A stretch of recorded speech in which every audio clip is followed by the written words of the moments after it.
Hey guys, same podcast, different location.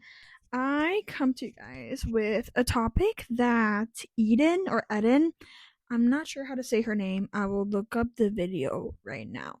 Posted. She talked about romance books and especially the spice in them.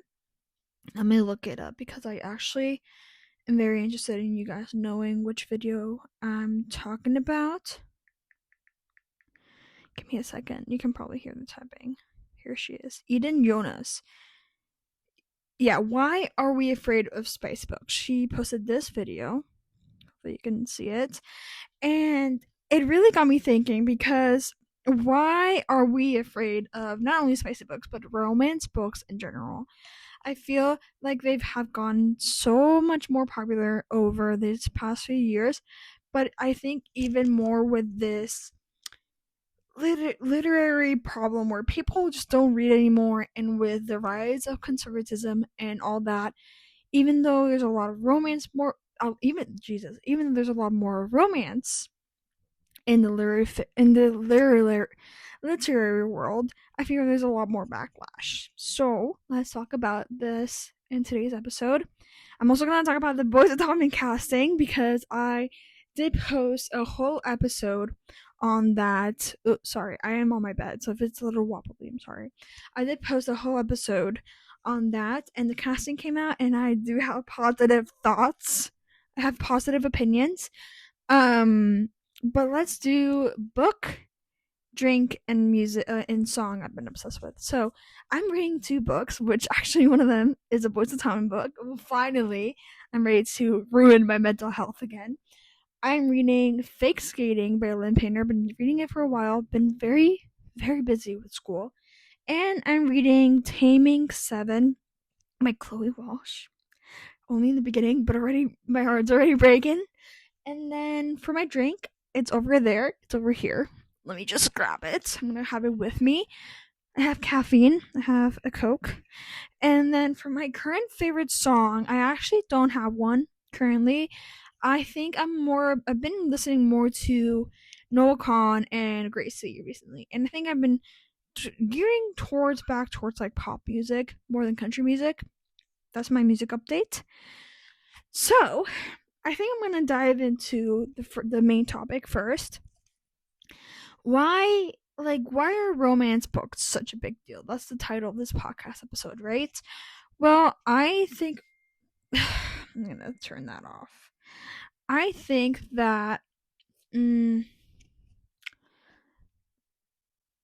think there's a lot of factors.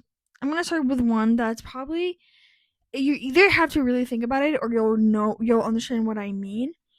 The male loneliness epidemic. I think women are kind of over men, at least straight women, and they just go for romance books because men are actually atrocious nowadays.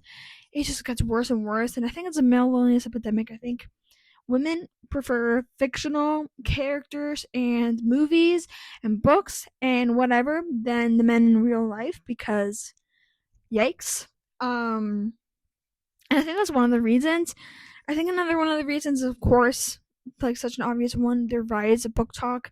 And book talk is mostly centered on romance and fantasy and, of course, romantasy. I think that's definitely another huge reason, especially with books like, I'm trying to think, like, for like more softer ones, like To All the Boys I Loved Before, that's Maritime Pretty, and then you also, of course, have all the Anna Huang books. I'm trying to remember like what really made book talk take off, but it's been a while. I think maybe the Spanish Love Deception, which that also has spice in it.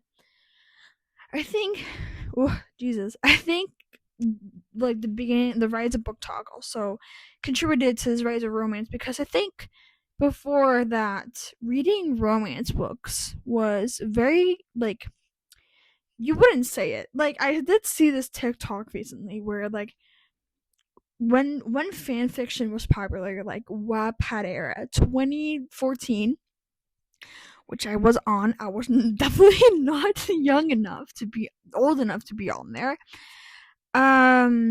No one said that they read fan fiction. It wasn't on the internet. If it was on the internet, it was on Tumblr. And it was not popular. It was not something that people announced that they would talk about. And now it's kind of all over the internet. It's very normalized, which I'm so happy about. And it's just like back then, no one like. I think a few of the like popular romance series were probably not a series, but The Fault in Our Stars, and then a series Twilight, and maybe Divergent. But I don't think that's that romantic as the other books. And it was not frowned upon, but it's like a fan base thing, and fan bases are still kind of badly looked at. So it was badly looked at then. So I think that's part of it too. I think now it's so much more normal to finally talk about things that women like, mostly women and some men, which is fan fiction, and not only fan fiction but just normal romance books like these.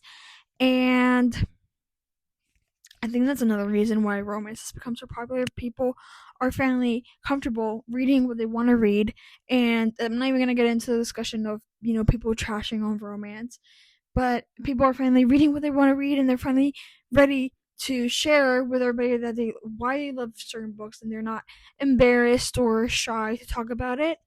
And I think that's great. But I think people are like, the reason why I think it's a big deal too, not only because it's become popular, but because there's a lot of backlash. So I feel like the backlash that we would have gotten 10 years ago is happening now, because now people are talking about it. I feel like romance readers and any kind of like, fiction like book reader is painted in a way that they're not that smart, or that they say like somebody's like only likes reading spicy books. That's fine. They are painted in a way that they're so like unpure, and I don't know what the word would be, just like kind of gross in society.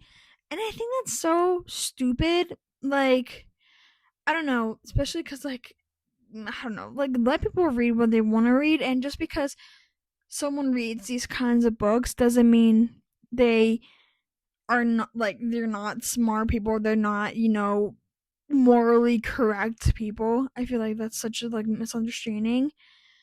Um, and I just think that because of these like spicy scenes, and then these romance books that set such high standards, that's why it's such a big deal, and so a lot of people are reacting against it.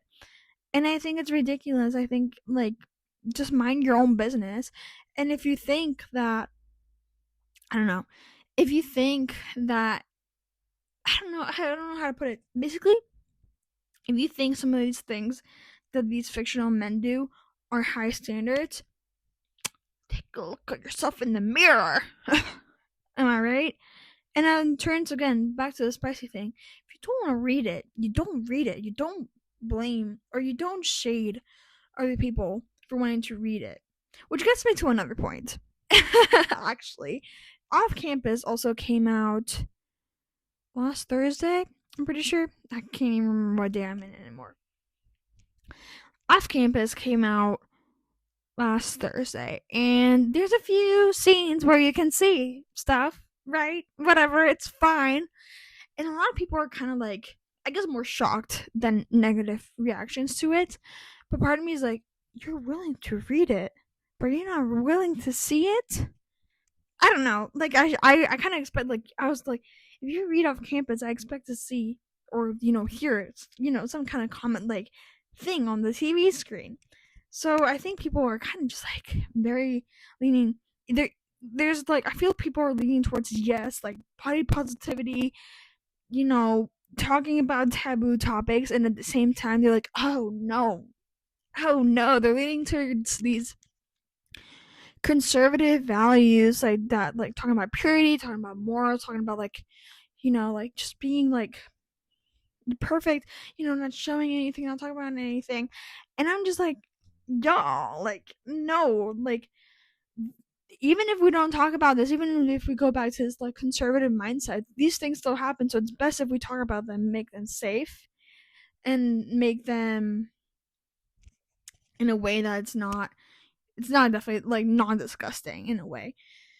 So I feel like I made so many points that are all over the place, but basically, I think romance is a big deal because not only it's rising in popularity, but it's getting a lot of backlash from a lot of different people. I feel like, you see all these people on TikTok criticizing romance readers and all criticizing these new TV adaptations of these books because, of course, you're going to criticize not only the book, but the adaptation because you hate the romance books, so you're going to hate on the TV show or movie, right? Sorry. So, I think that was only 10 minutes of my time. So I think that was a short episode, but I'm gonna get into the Boys of Tommen thing, which I didn't want to talk about. It might be another 10 minutes. So the cast was announced 2 days ago, and I liked it. I do think that the pictures that they posted were a little. I was looking at them. I was like, these look like a 2000s 2010s kind of photo shoot. I was a little like, I don't think these pictures do these actors justice. In my mind, I was like, I see the vision, not very much, but I'm seeing the vision, and I was like, I'm gonna look at their Instagrams. And you guys, I really like the casting. I'm not liking people's reactions, but that's an episode for another time. I really like. I think Shannon, the actress that's gonna play Shannon, perfect.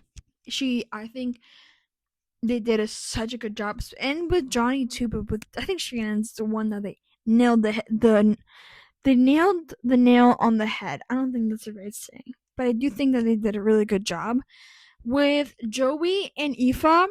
I really like Aoife, and especially after seeing her audition tape, I'm like, no, yeah, no, yeah. And for Joey, I think he's the one I'm less sure about. But I don't really care if he's a blonde or a brunette. I just kind of have to see him in action, which is fine. But I see the vision. I'm just like a little more like, compared to the rest of the casting, which I do really like, Joey's the one I'm like, okay, I get it. I see it. And in terms of like, I think I said this when I talked about it on the episode of Boys of Tommen.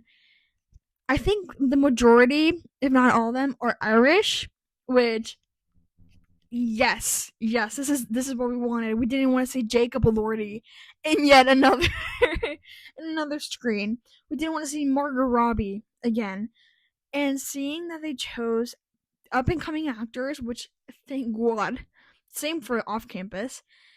They chose up and coming actors, and that they are either English or Irish. Maybe one will be American, but sometimes you can't get the perfect casting all Irish. I'm so happy. I'm so happy they're mostly Irish actors and actresses. I'm really happy with that. I'm like, props to Chloe Walsh and to the casting team. And as for the haters, get lost. I don't really know what else to tell you. I feel like I could expand on that first topic I talked about. So there'll definitely be a different episode in some time to come. But I really wanted to post this. I really want to rant about those two topics. And here I am. Here I did it. So, yeah. I hope you guys enjoyed today's shortish podcast episode. And I'll see you guys very, very soon. Bye.